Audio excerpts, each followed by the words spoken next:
Hello guys, आज हम आपसे बहुत दिन बाद मिल रही हूँ मैं। आज मैं आपके सामने एक फाइल पेश कर रही हूँ जो कि मैंने अपने लिए बनाई है, उसे भी बना रही हूँ।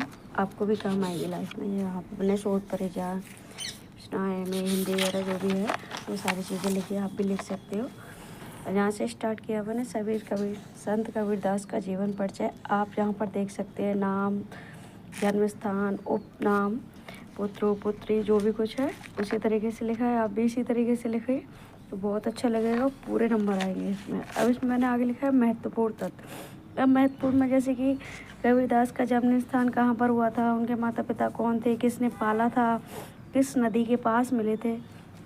आपको भी पहले जो मैंने PDF डाली हुई है उसमें भी आपको कबीरदास का जीवन परिचय मिल जाएगा। उसमें से कबीरदास एक समाज सुधारक थे, शोध सार लिखा है मैंने। काफ़ी सारी चीज़ें लिखी है उन्होंने, कितने सारे शोध सार किए थे उन्होंने। अनोखे माध्यम से समाज का कल्याण भी किया था। उस समय समाज में हिंदू मुस्लिम का आतंक फैला हुआ था। उन्होंने ऐसा मार्ग अपनाया जिससे कि समाज में फैली हुई कुरीतियों को मिटा सके और जीवन में सिर्फ मानव की अच्छाइयों को ही मानव सब उसे समझ सके।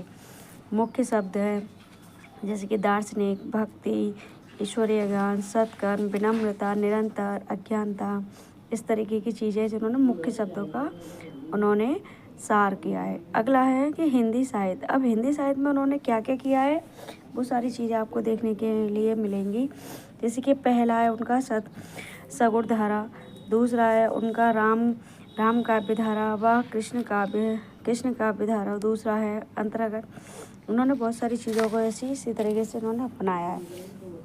अगला मिलेगा इनको कबीरदास जी के द्वारा की गई ईश्वरीय भक्ति। उन्होंने कबीरदास ने किस तरीके से ईश्वर की भक्ति की थी वो सारी चीज़ें आपको देखने के लिए मिलेंगी। आप अच्छी तरीके से इसे देख सकते हो, समझ सकते हो, आगे के लिए बना भी सकते हो। हर दोहे का अर्थ मैंने लिखा है, हर चीज़ों को अच्छी तरीके से समझा के लिखा हुआ है।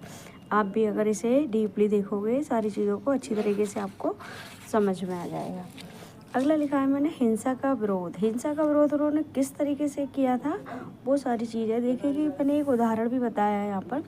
बकरी पाती खात है ताकि काड़ी खाल, जो नर बकरी खात है तिनकी कौन हवाल। जैसे कि जो व्यक्ति जो खाता है उसका दिमाग, उसका बुद्धि, उसकी शरीर उसी प्रकार का हो जाता है।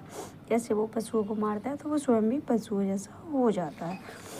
अगला लिखा है मैंने, आगे लिखा है धार्मिक पाखंड का खंडन। जो व्यक्ति धर्म के नाम पर अलग अलग तरीके का पाखंड करते हैं उन्होंने इस चीज़ का भी खंडन